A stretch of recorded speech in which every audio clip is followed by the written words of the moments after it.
Nagsorry si Coach Ansay, nakitaan ng potensyalang bagong player.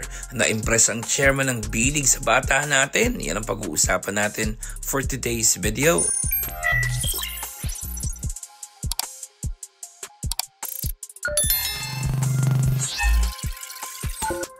Another disappointing loss para sa Koshigaya Alpas kahapon kontra sa kupunan ng Kyoto Hanaris. It was a game na kayang-kaya na sana nilang ipanalo pero bumitaw pa sila sa dulo. Sa post-game interview ni Coach Ansay ay nagsorry ito sa lahat ng mga fans ng Alphas na patuloy ang pagsuporta sa kanilang mga home games kahit hindi ganun kaganda ang kanilang record sa first season nila dito sa B1 Division. Laging sold out ang arena ng mga home games ng Alphas kaya ganun na rin lang ang hiyang nararamdaman ni Coach sa mga fans.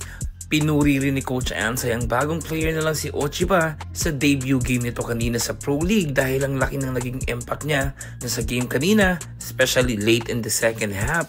Pero na-fouled out nga lang ito at yun ang isang bagay na gusto ni Coach Ansay na ma-improve ng batang player.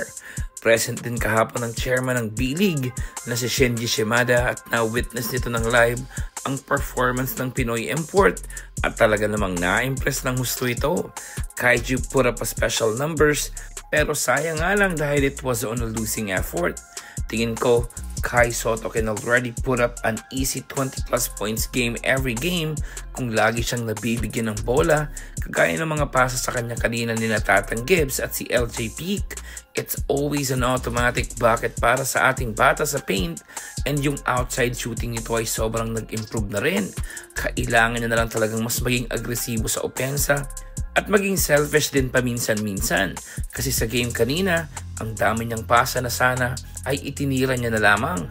Kai is a team player kahit nung nasa Adelaide pa lamang ito and alam niya yung mga high percentage shots at pag nakakita agad siya ng mismatch ay agad niyang ibinibigay ang bola sa kanyang mga teammates kagaya ng mga pasa niya kanina kina Peak, kay Suarez at kay Tatang Gibbs. Makabawi kaya ang Koshigaya Alpas mamaya sa game 2 ng kanilang back-to-back? Abangan natin yan.